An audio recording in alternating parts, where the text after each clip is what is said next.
Graça e paz, irmãos, que o Senhor vos abençoe. Amém? Abra sua Bíblia no Evangelho de João, capítulo 11. Nós faremos a leitura alternada da palavra do Senhor nesse momento, até o versículo 27.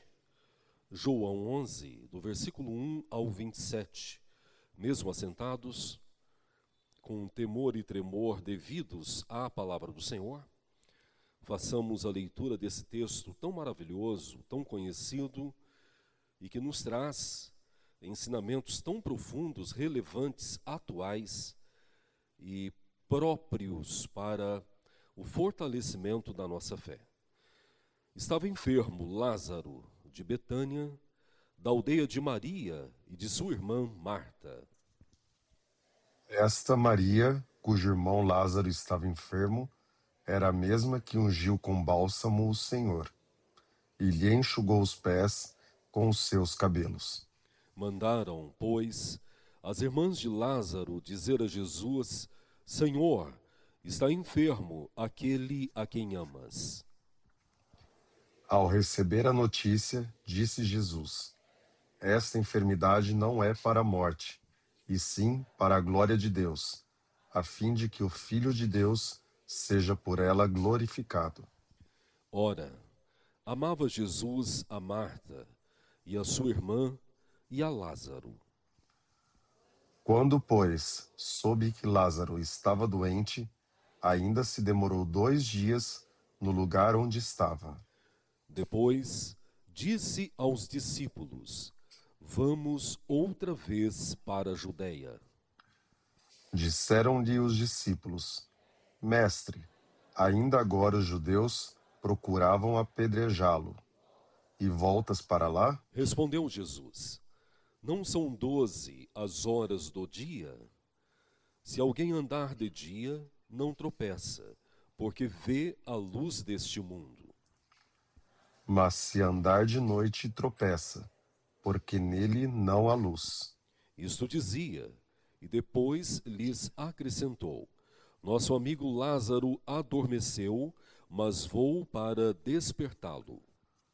Disseram-lhe, pois, os discípulos: Senhor, se dorme, estará salvo. Jesus, porém, falara com respeito à morte de Lázaro, mas eles supunham que tivesse falado do repouso do sono. Então Jesus lhe disse claramente: Lázaro morreu. E por vossa causa me alegro de que lá não estivesse, para que possais crer, mas vamos ter com ele. Então Tomé, chamado Dídimo, disse aos condiscípulos: Vamos também nós para morrermos com ele. Chegando Jesus, encontrou Lázaro já sepultado, havia 4 dias. Ora, Betânia estava a cerca de 15 estádios perto de Jerusalém. Muitos dentre os judeus tinham vindo ter com Marta e Maria, para as consolar a respeito de seu irmão. Marta, quando soube que vinha Jesus, saiu ao encontro. Maria, porém, ficou sentada em casa. Disse, pois, Marta a Jesus: Senhor, se estiveras aqui, não teria morrido meu irmão. Mas também sei que, mesmo agora, tudo quanto pedires a Deus, Deus te concederá. Declarou-lhe Jesus: Teu irmão há de ressurgir.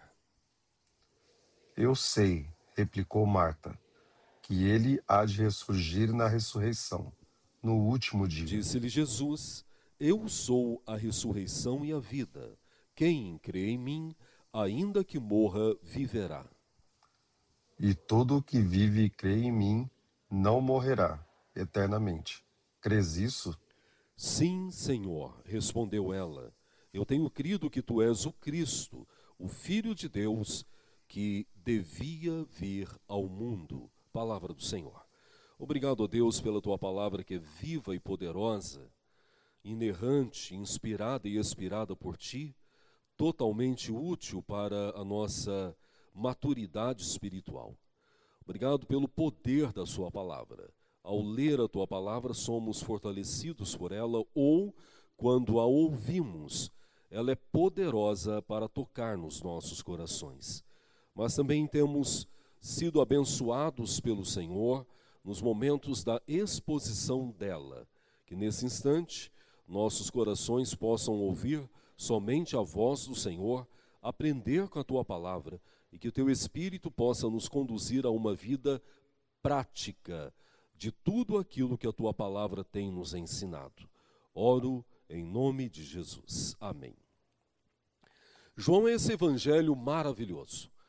Tem uma narrativa que revela um Deus próximo, um Deus pessoal, um Deus que intervém, um Deus que age de forma tão única, exclusiva, tão peculiar na vida daqueles que são deles. Percebe-se em João relatos que não estão presentes nos demais evangelhos e que têm a mesma finalidade de mostrar para nós que nós temos um Deus que intervém na nossa história, que nós temos um Deus que age na nossa vida tanto naquelas situações que nós consideramos tão pequenas, quanto nas situações mais complexas das nossas vidas. Esse é o Deus que nos ama, esse é o Deus que nós servimos. João revela um Deus que foi numa festa e ali mostrou o grande poder dele que transcendia qualquer expectativa humana. E revela esse poder na transformação da água em vinho. Revela também no capítulo 4 um Deus que se cansou. Estava caminhando exausto, parou numa região de Samaria e cansado, se aproximou ao poço de Jacó. E ali teve aquele diálogo transformador com aquela mulher. Agora no capítulo 11, esse Deus que chora, esse Deus que ama, esse Deus que conhece, esse Deus que se aproxima, esse Deus que é amigo, que é íntimo, que é irmão, que é pai, que se relaciona da forma mais real, profunda com a vida da sua igreja, com o seu povo, contigo, serva e servo do Senhor. Esse capítulo 11 mostra uma crise familiar. Nós estamos no mês de maio e estamos refletindo na palavra do Senhor com exposições direcionadas à família. O que é família? Como a família se desenvolve no plano de Deus? O que é ter uma família aos pés do Senhor? O que é depender de Deus na nossa família? Tudo isso nós temos visto nos domingos anteriores. O papel de uma mulher que teme a Deus dentro do lar, o papel de um homem piedoso ao Senhor e que busca o Senhor como governo da sua casa. Hoje de manhã vimos a graça restauradora de Deus para as nossas famílias. Nesse texto maravilhoso em que Deus ouviu o clamor de um pai que tinha perdido a sua filha e ressuscitou aquela menina. E agora nós vamos refletir sobre o propósito de Deus nas aflições familiares. Nós temos que olhar para a nossa família e perguntar para Deus também: Senhor, qual o seu propósito? Qual o objetivo santo do Senhor? O que o Senhor tem para fazer na nossa casa, no nosso lar? Deus, quanto às aflições que nós estamos experimentando, qual o propósito do Senhor? Qual o querer do Senhor? Não é de hoje que nós temos ouvido exposições bíblicas que nos desafiam a uma prática diferente, a mudar os nossos questionamentos do porquê para qual a finalidade. O que o Senhor quer falar, o que o Senhor quer mostrar. João 11 mostra uma família dilacerada, destruída. Os relatos anteriores revelam uma família unida, irmãos que se davam bem, haviam recebido Jesus com muito carinho, com muito cuidado. O Senhor fora hospedado por eles.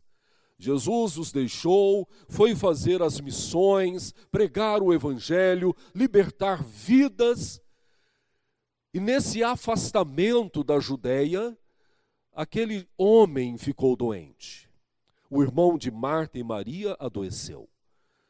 As irmãs, conhecendo o poder de Jesus, como nós conhecemos, e intercedemos a favor do nosso lar, e intercedemos a favor do nosso casamento, dos nossos filhos, do nosso pai, da nossa mãe, intercederam a favor do seu irmão.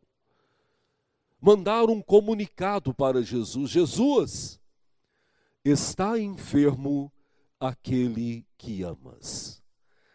Como João é criterioso em revelar a intimidade com Deus. Que palavras amorosas daquelas irmãs, que distinção de palavras. Senhor, aquele que amas está enfermo. A ideia de Marta e Maria era fazer com que o comunicado para Jesus quanto à enfermidade do seu irmão pudesse ser atendido.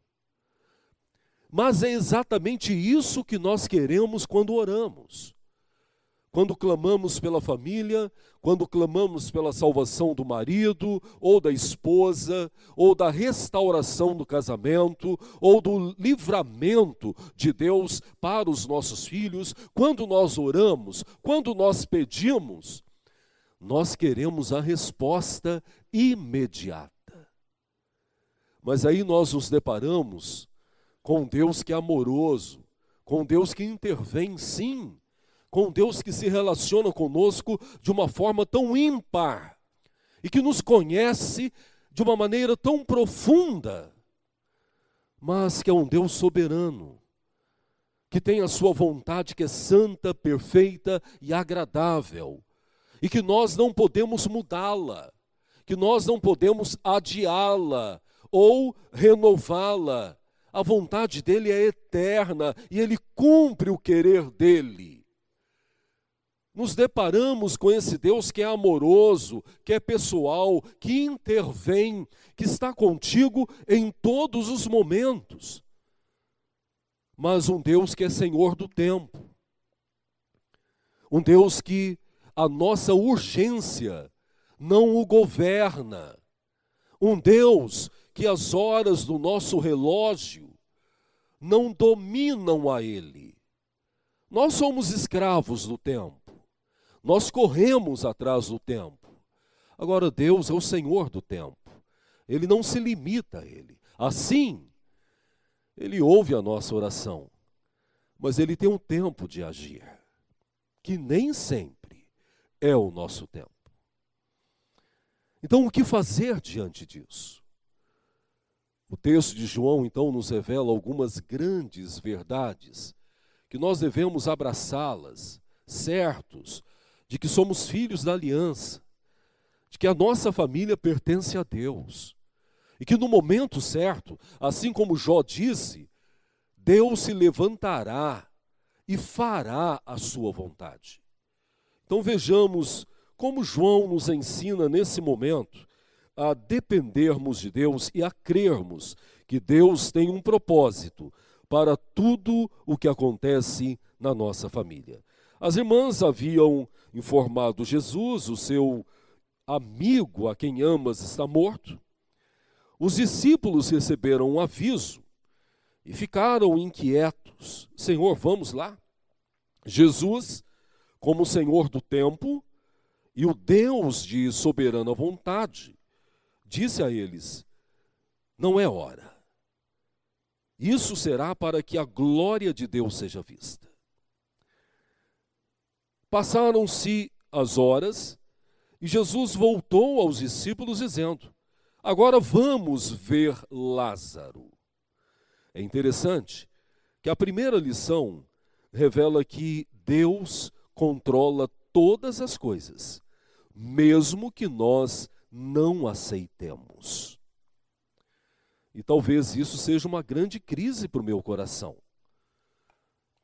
Porque nós somos, por natureza, dependentes de um Deus, ou queremos ser dependentes de um Deus que faça a nossa vontade. As irmãs queriam uma resposta. Os discípulos também queriam uma resposta de Jesus. A resposta foi: não é o momento. Essa é a primeira lição para as nossas vidas. Nós temos falado de esperança. Nós temos falado que Deus salva, que Deus restaura casamentos, que Deus restaura a família. Nós temos falado que a família é um projeto de Deus e é o bem maior que Deus nos deu. E nós devemos investir nela com todas as formas, principalmente espiritual. Mas agora esse texto revela também que nós servimos a um Deus que tem um tempo para agir dentro da nossa família. Mesmo que para você seja urgente a intervenção dele. É o tempo dele. E isso nós temos que entender. Não adianta sofrer, não adianta brigar com Deus. Me lembro da cidade de Ilhéus, já falei isso aqui 2 vezes. 3ª vez agora. A cidade fica separada do continente. A cidade de Ilhéus é uma ilha. E até por muito tempo, havia apenas uma ponte que a ligava ao continente, que é a zona sul de Ilhéus. A igreja tem uma congregação na zona sul de Ilhéus, próxima ao aeroporto daquela cidade. Então eu fazia atos pastorais naquela congregação. Na volta, na cabeceira da ponte, no alto de uma montanha, havia um outdoor escrito da seguinte forma: a sua oração tem poder para mudar a vontade de Deus. E toda vez que eu li aquilo me incomodava. Eu falo, como que tem pessoas que acreditam nisso? E não tem poder. A sua fé não tem poder para mover a vontade de Deus. O que Ele quer, Ele faz. Eu não posso adiantar 1 minuto do plano de Deus, como eu não posso atrasar 1/10 de minuto do plano dele. Ele faz no tempo dele, da vontade dele, da forma dele. E é isso que o diferencia da humanidade, é isso que o diferencia de qualquer divindade criada pelos homens. É um Deus soberano, que governa todas as coisas sob a luz da sua soberana e perfeita vontade. Não é momento, não é hora. Clame ao Senhor, interceda, mas entenda que Deus tem uma forma para trabalhar. Não adianta dar uma lista para Deus. Nós queremos estar no controle de todas as coisas, inclusive da vontade do Senhor. Ou é o marido que está afastado, ou a esposa que está fria espiritualmente, ou os filhos que deixaram de servir a Deus, e nós temos alguma lista e apresentamos a Deus como Ele deve fazer.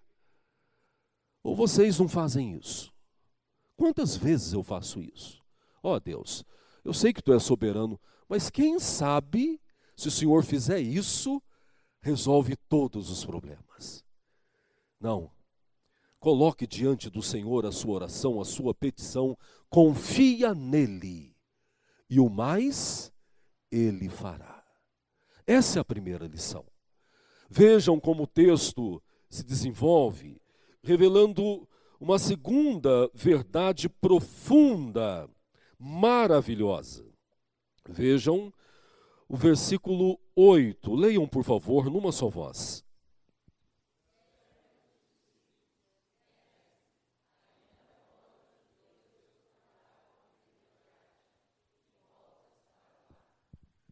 Queres voltar para a Judéia?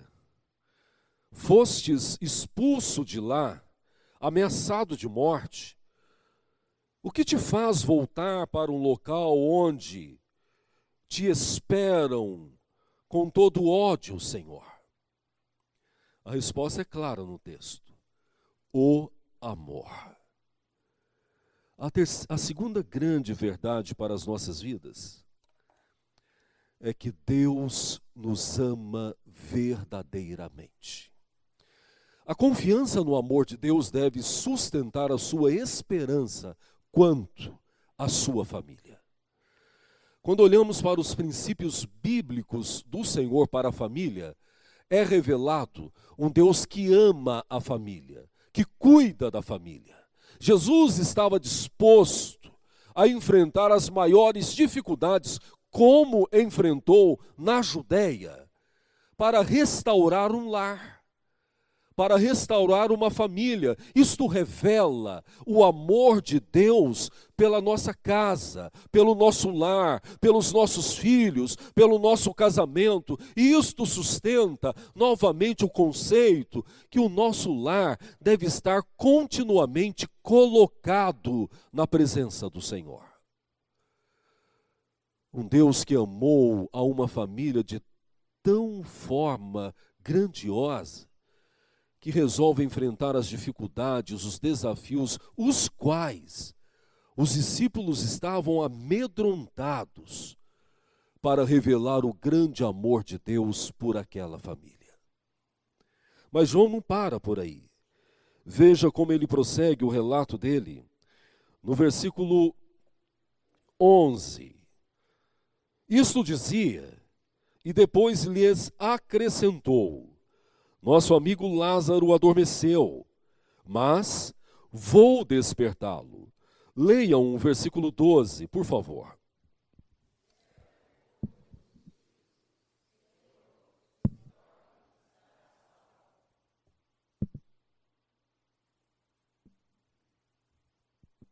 Diante da inquietação do coração daqueles homens, Jesus falou para eles: meu amigo está dormindo. E aqueles discípulos revelam muito daquilo que nós somos. Quando nós estamos muito presos às preocupações terrenas, nós temos severas dificuldades de compreender as ações eternas de Deus. Tá? Vou repetir. Quando nós estamos muito presos às preocupações terrenas, nós temos severas dificuldades em compreender as ações eternas de Deus. Ficamos cegos, surdos, não compreendemos.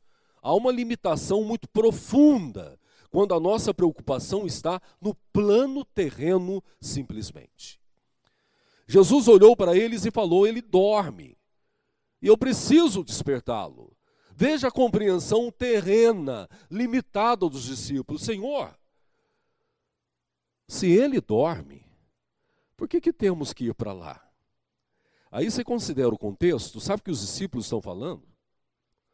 Se ele dorme, ele vai acordar.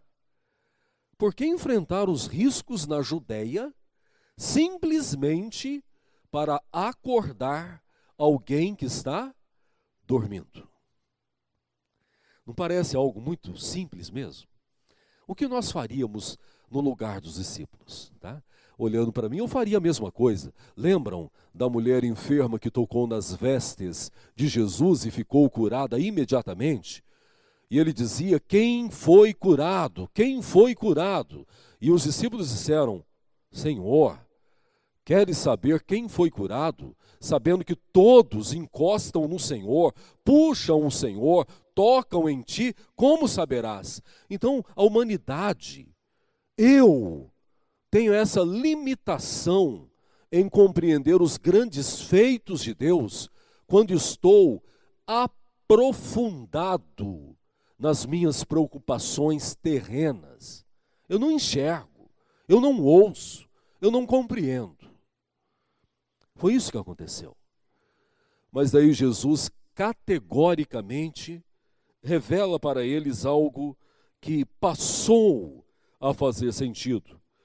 Versículo 13.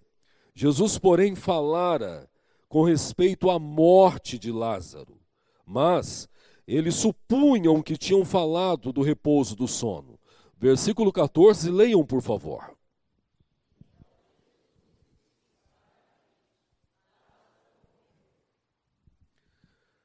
Agora nós temos a terceira verdade nesse texto para as nossas famílias. Versículo 15. E por vossa causa não me alegro de que lá não estivesse, para que possais crer, mas vamos ter com ele. Deus tem um propósito para todas as coisas. O coração daqueles homens aflitos, temendo os perigos, questionando a ação de Jesus.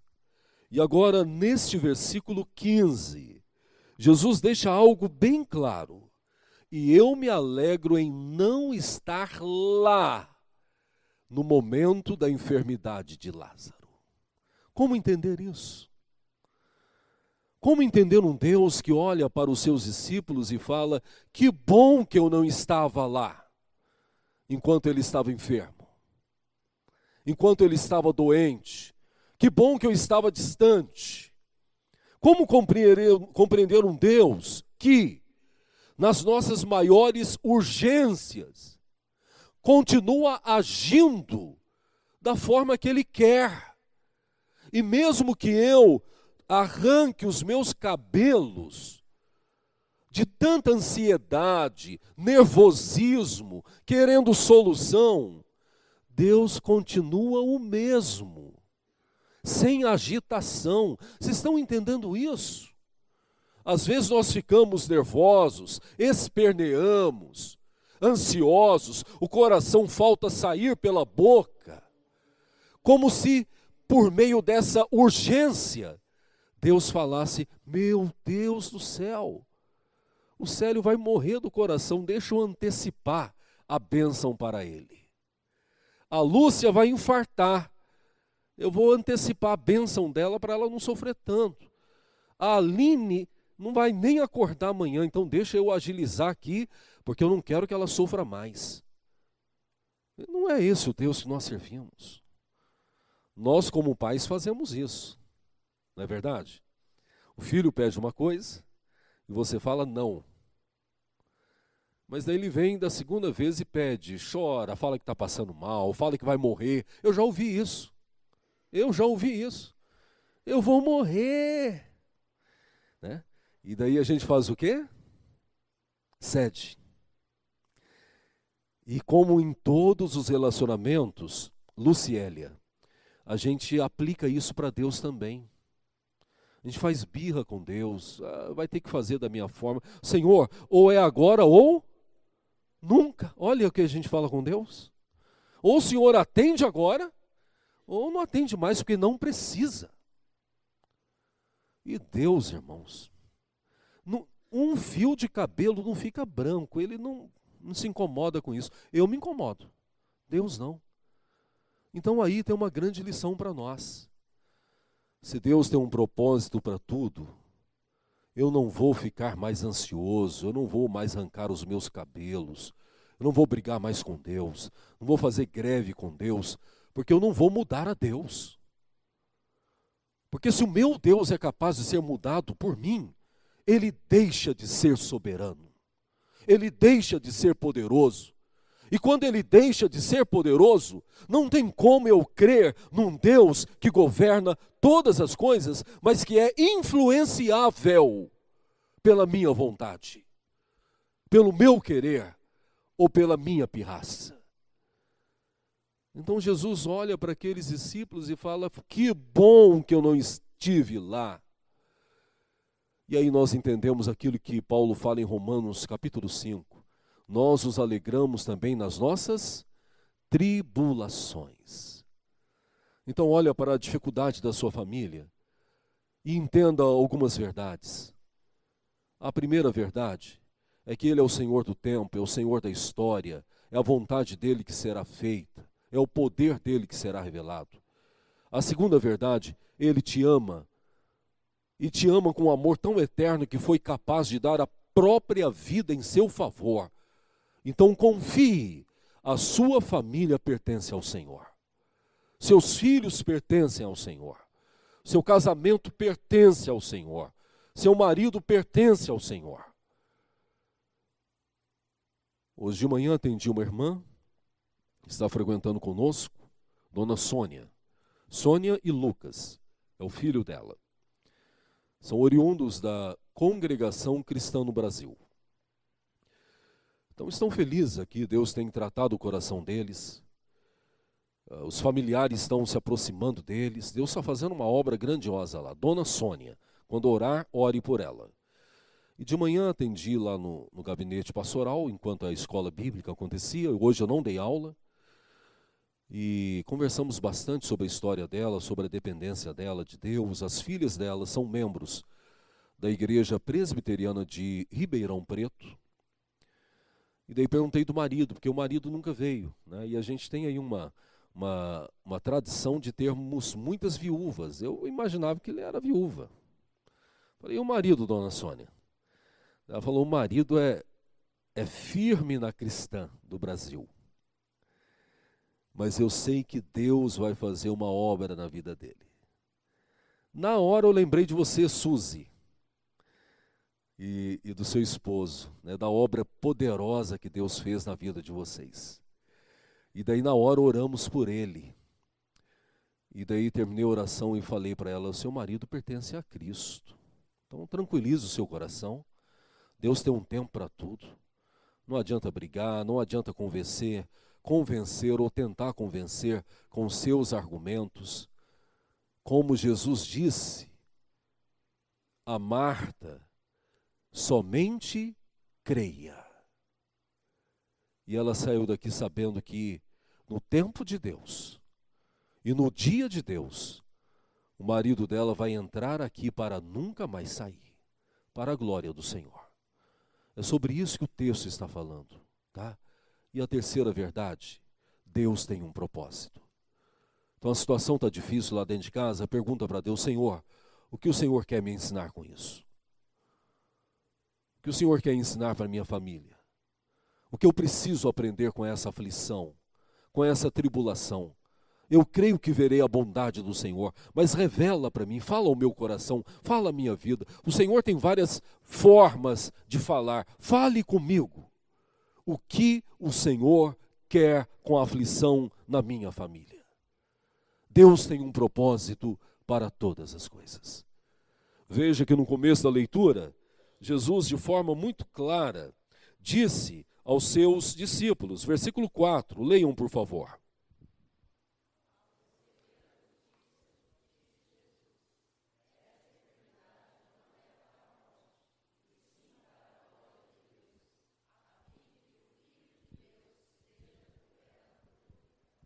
Amém. Há aflições que nós passamos, na quais Deus é glorificado. E não somente ou simplesmente por elas, mas por tudo que Deus faz por meio delas. Quando nós entendemos assim, nós passamos a olhar para as nossas dificuldades e obstáculos familiares como formas de Deus aperfeiçoar as nossas vidas. Resultado, David, 4 dias sepultado. Jesus chegou, e na concepção humana, Eli, tarde demais. Perceba como que nós temos um senso de emancipação tão grande, que nós julgamos até o tempo de Deus e a forma de Deus. Tarde demais. Você talvez tenha ouvido um ditado muito equivocado que diz o seguinte: Deus tarda, mas não falha. Dificilmente você vai ouvir um ditado popular tão mentiroso quanto esse. Deus não tarda, Ele é o Senhor do tempo. A minha percepção da ação tardia de Deus é exatamente uma percepção pecaminosa, egoísta, egocêntrica. Então Jesus chega, o que Marta faz? Se estivesseis aqui antes, meu irmão não teria morrido. Em outras palavras, eu te avisei. Nós mandamos o comunicado. Lázaro estava enfermo. Mas agora já está sepultado, faz 4 dias. De uma forma delicada, ela quis dizer: o que vieste fazer aqui agora? Gente, nós estamos falando de Deus, do Senhor que conhece todos os seus dias. A resposta para Jesus, a de Jesus foi: o seu irmão há de ressurgir. E aí você pode me perguntar, Cesira, mas por que Jesus não foi bravo? Chamou a atenção dela? Você não sabe o que eu estou fazendo? Lembra o que Jesus respondeu para a mãe? Não chegou a minha hora, lá em Caná da Galileia. Não, porque Jesus conhece a dor da nossa alma. Jesus entendia o sofrimento de uma família que estava enlutada, ao ponto de chegar em frente ao túmulo e chorar. Jesus chorou. Então ele não tinha que condenar o sofrimento daquela mulher, ele tinha que acolher com a graça, com o amor, acolher com o ensinamento da dependência de Deus, da dependência do Pai. Ela respondeu como alguém que conhece a Escritura: eu sei, Senhor, meu irmão há de ressurgir no último dia. Ele é salvo, ele é filho da graça, ele é filho do Senhor. A morte não o manterá lá. Mas daí Jesus dá uma declaração maravilhosa que você deve levar para a sua casa. Eu sou a ressurreição e a vida. E aquele que está em mim viverá. Não faço ideia de qual seja a condição que você está hoje, a esperança que você tem quanto ao seu casamento, à sua família. Não sei qual é a sua dor quando você olha para a sua casa, mas de algo eu sei, e repito, você serve o Senhor que é vida. E onde Ele está, Ele opera grandes maravilhas. Foi até Maria, e Maria também na mesma perspectiva: Senhor, é tarde demais. As pessoas que estavam ali tiveram a mesma percepção, como talvez você tivesse, como eu teria, porque eu já fiz isso com Deus. Mas agora, Senhor, eu já sofri tanto, já lutei tanto sozinho. Nós não temos esse equívoco do médico. A gente acha que luta sozinho. A gente acha que vai para a batalha sozinho. Deus está conosco, você querendo ou não, Deus está contigo. Sabe por quê? Porque é promessa dele. A gente se rebela, a gente fica bravo, mas ele não abre mão disso. Ele prometeu. E Deus não é homem para que minta, e nem homem para que se arrependa daquilo que prometeu. Ele prometeu que estará contigo. Ele está contigo. Não há batalha que você passe sozinho. Deus sempre está conosco. Jesus chegou, chorou, mas aí o poder de Deus se revela. Aplicação: sua família pode estar sepultada. O seu casamento pode estar sepultado. Mas no momento em que o poder da voz de Deus chamar à existência aquilo que aparentemente esteja morto,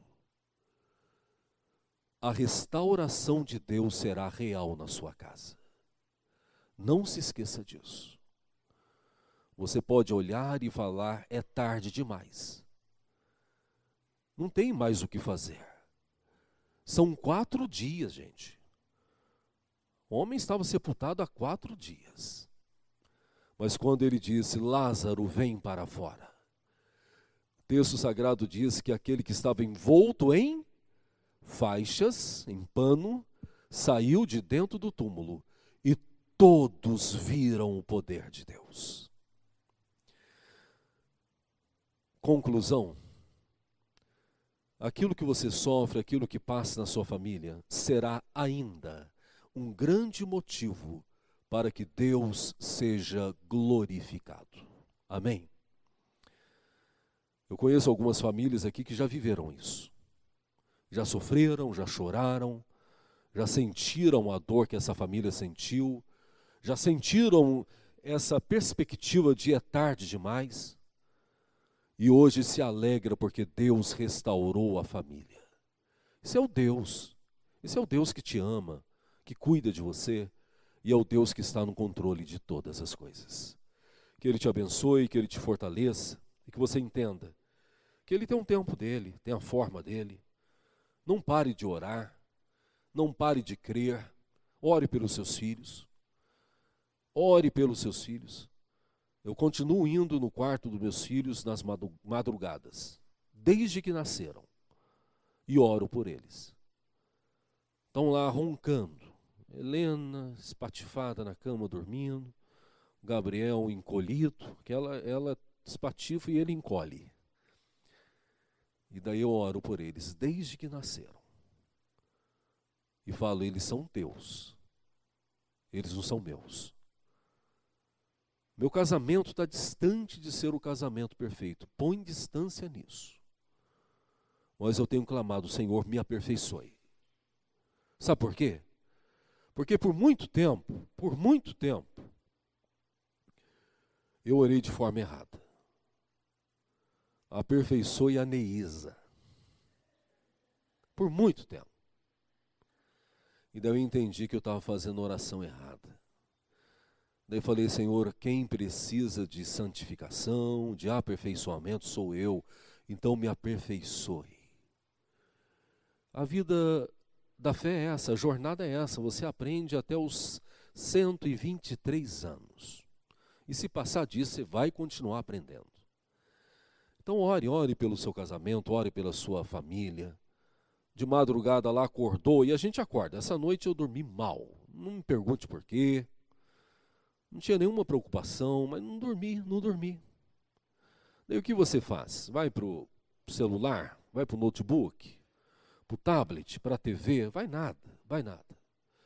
Ore.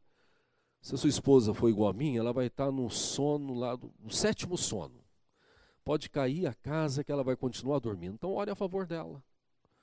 Olha, Senhor, abençoe, fortaleça, dê graça. Se o seu marido tem um sono pesado, e os homens têm também, e se você acordou de madrugada, você com uma mulher sábia, ore a favor dele, coloque ele no altar do Senhor. Fala, Senhor, proteja ele de todo mal, santifica a vida dele, usa-o para a glória do Senhor. Talvez a questão é essa, nós temos orado o suficiente, nós temos intercedido o suficiente. Que Deus te abençoe. E lembre-se, você pode olhar para tudo isso e ver o túmulo fechado. Não há mais solução. Para Deus tem solução. Pode estar sepultado há 4 dias, Ele vai chamar. E quando Ele chama, ninguém resiste o chamado da graça. Que o Senhor te abençoe, te fortaleça, que Ele abençoe a sua família, em nome de Jesus. Amém. Convido-vos a se levantarem, vamos orar ao Senhor.